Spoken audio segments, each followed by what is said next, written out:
اس سے پہلے میں ایک خواتین کے لیے خاص نصیحت کرنا چاہتا ہوں. یہاں پر ہر کوئی بات کر رہا ہے، میں کثرت سے دیکھتا ہوں یہ ویسٹرن اسکالرس اسپیشلی بڑے اچھے اسکالرز ہیں ویسٹ میں بھی، اور ہمارے یہاں پر بھی میں ایک ٹرینڈ دیکھ رہا ہوں. ہر اسکالر جو ہے نا وہ لگا ہوا ہے خواتین کے حقوق کے پر، بیویوں کے ساتھ زیادتی ہو رہی ہے، بیوی بیوی بیوی بیوی بیوی بیوی. خاوند کی کوئی بات نہیں کر رہا، اس کا بھی کوئی حق ہے نہیں ہے، وہ بھی انسان ہے نہیں ہے. آپ جانتے ہیں خاوند کون ہوتا ہے؟ میں ان سب کو ایک نصیحت کرنا چاہتا ہوں، اسپیشلی اسکالرس کو کرنا چاہتا ہوں کہ یہ آپ بھی بہت غلط ٹرینڈ کر رہے ہیں کہ آپ نے سارا زور بیویوں کے حقوق پہ ڈال دیا اور آپ نے ان کو سرکش کر دیا کہ آپ ان کو بتا رہے ہیں کہ خاوند کیا ہے، اس کا کیا مقام مرتبہ ہے. جانتے ہیں خاوند کون ہوتا ہے؟ خاوند وہ انسان ہوتا ہے جو صبح صبح جاتا ہے اپنے دفتر، تھکا تھکا گیا، دفتر میں گدھوں کی طرح کام کر رہا ہے. کس لیے کام کر رہا ہے؟ اپنی بیوی بچوں کو پالنے کے لیے. وہ جب تھکا ہارا شام کو آتا ہے تو کیا ہوتا ہے؟ آتے ساتھ ایک جو ہے نا اس پہ وہ ہائیڈروجن بم پھٹتا ہے بیوی کی طرف سے. تمہاری ماں نے آج یہ کر دیا، آج یہ ہو گیا، آج وہ ہو گیا. وہاں نیچے جاتا ہے، ماں کہتی ہے تمہاری بیوی نے یہ کر دیا، بدزبان ہے، فلانی ہے، ٹمکانی ہے. وہ آدمی تھکا باہر سے بھی آیا ہے، وہ ایک منٹ کے سر پکڑ کر بیٹھ جاتا ہے کہ یار میں جاؤں تو کہاں جاؤں، میں کروں تو میں کیا کروں. آدمی کے لیے بہت آسان ہے، وہ یہ بات کہہ سکتا ہے سر پھاڑو دونوں، اپنا دفعہ ہو جو میرے سامنے، مجھے مت تنگ کرو، کہہ سکتا ہے. لیکن وہ ایسا کیوں نہیں کہتا؟ آپ نے کبھی سوچا وہ کیوں چپ ہو جاتا ہے؟ یا کیوں بیوی سے کہتا ہے اچھا خیر ہے نا، چلو بس تم خیر ہے درگزر کر لو. ماں کو جا کے کہتا ہے امی چلیں بس خیر ہے امی آپ بڑی ہیں. وہ کیوں یہ کہہ رہا ہوتا ہے؟ کیونکہ وہ اپنا گھر توڑنا نہیں چاہتا، وہ اپنا گھر برباد نہیں کرنا چاہتا. اسی لیے اللہ نے طلاق کا حق مرد کو دی ہے. عورت کو دیا ہوتا نا ایک سیکنڈ میں کہتی تجھے بھی طلاق، تیری ماں کو بھی طلاق، تیرے باپ کو بھی طلاق، جاری تیرے پورے خاندان کو طلاق. یہ آدمی وہ آدمی ہوتا ہے. دفتر کی پریشانیاں الگ، تھکاوٹ الگ، گھر آ کے یہ چیزیں الگ، اور پھر وہ سب کی سن رہے اور ٹیکل کر رہے ہیں ان چیزوں کو. یہ اللہ کے نبی صلی اللہ علیہ وسلم نے ایسے ہی نہیں فرمایا. کیا فرمایا آپ صلی اللہ علیہ وسلم؟ مسند حاکم کی حدیث ہے، لو امرت احدا ان یسجد لاحد، اگر میں کسی کو حکم دیتا کہ کسی کو سجدہ کرو تو آپ نے فرمایا لا امرت الامرأۃ، میں عورت کو حکم دیتا کہ اپنے خاوند کو سجدہ کرو. وہ ایسا عظیم آدمی ہے کہ اس ریلیشن کو نہیں توڑنا چاہتا، اس لیے وہ سب کچھ خود برداشت کر لیتا ہے، چپ ہو جاتا ہے. بہت سے واقعات کوٹ کر سکتا ہوں، صرف ایک واقعہ کوٹ کرتا ہوں اس وقت. آدمی کون ہوتا ہے میں بتانا چاہ رہا ہوں، اس کی شان کیا ہوتی ہے.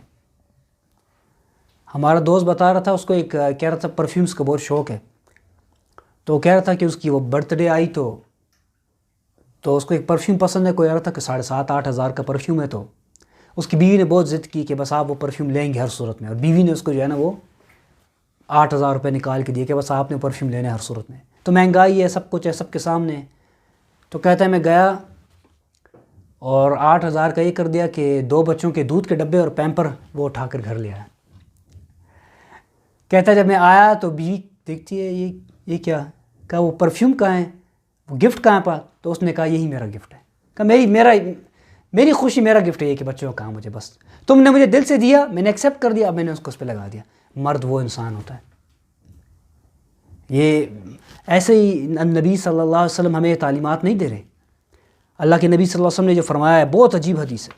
یہ حدیث جو ہے وہ مسند احمد نسائی کے اندر حدیث ہے صحیح سند کے ساتھ.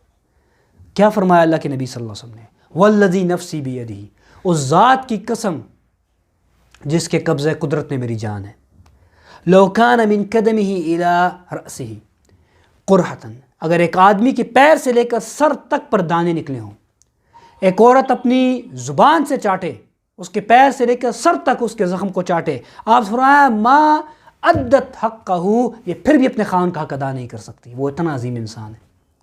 مجھے بلکہ یاد آیا بانو قدسیہ کا، میں نے ایک چھوٹا سا کلپ دیکھا تھا، ان کا اللہ مغفرت فرمایا، ان کی یہ اشواق احمد کی بیوی تھی.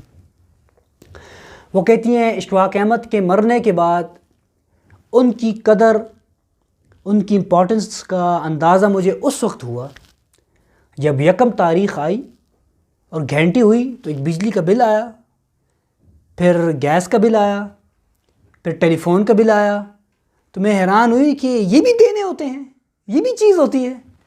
یعنی اتنا سیکیور انہوں نے اپنی بیوی کو رکھا ہوا تھا، اس بیچاری کو کبھی یہ اس کو فکر ہی نہیں ہوتی تھی کہ بجلی کا بل بھی ہوتا ہے. خاوند وہ انسان ہوتا ہے جو آپ کے سارے کام کر رہا ہے. کیا چاہتا ہے بدلے میں آپ سے؟ یہی چاہتا ہے کہ اطاعت کریں، عزت کریں اس کی. اور اس کو کیا چاہیے؟ اس کے گھر کو سکون کا گہوالہ بنائیں. اور اس کو کیا چاہیے؟ مرد وہ انسان ہوتا ہے یہ اس تمام خواتین کو بات سمجھانی چاہیے، یہ ان کو بتانے کی بات ہے کہ اپنے خاوندوں کی عزت کریں۔ اگر آپ نہیں کریں گے ایسا جس عورت سے نبی صلی اللہ علیہ وسلم نے فرمایا، بلکہ ایک بڑی عجیب حدیث ہے، یہ جتنی عورتیں جو ڈپریشن کا شکار ہیں، ڈپریشن کا شکار ہے، اسپیشلی ان کو یہ حدیث سنائیں، سلسلہ صحیح کی حدیث۔ نبی صلی اللہ علیہ وسلم نے کیا فرمایا؟ لا تجدو امرأ حلاوت الایمان، ایسی عورت ایمان کی مٹھاس نہیں چکھ سکتی جس وقت تک کہ وہ اپنے خاوند کا حق ادا نہ کر دے، حق کا زوجہ۔ یہ بہت امپورٹنٹ بات سمجھیں، ایمان کی مٹھاس بیسکلی یہی ہے نا، سیٹسفیکشن، ٹرینکولیٹی۔ جو عورتیں اس وقت ڈپریشن سے گزر رہی ہیں نا، آپ ان عورتوں کے پاس جائیں، ان کی اکثریت سے دیکھیں کہ خاوند ان سے ناراض ہوں گے یا ان کا اور ان کے خاوند کا ریلیشن شپ خراب ہوگا۔ جس عورت سے اس کا خاوند خوش ہے نا، انشاءاللہ یہ عورت ڈپریشن کا شکار کبھی بھی نہیں ہوگی۔ اور میں نے اس چیز کو پھر ایکسپیرینس کیا اس حدیث کو پڑھنے کے بعد، میں نے کچھ کیس اسٹڈی کیا تو میں حیران ہوں، واقعتاً میں نے چیز دیکھی، جس عورت سے اس کا خاوند راضی اور خوش ہے نا، وہ ڈپریشن کا شکار نہیں ہے۔ ہاں، وہ عورت جو نمازیں نہیں پڑھ رہی اور ایسے کام کر رہی ہے تو وہ تو ایک الگ معاملہ ہے۔ نمازی، تلاوت کرنے والی، گناہوں سے بچنے والی، اور خاوند اس سے خوش ہے نا، تو یہ عورت ڈپریشن کا شکار نہیں ہوگی۔ آپ دیکھیں گے اس چیز کو۔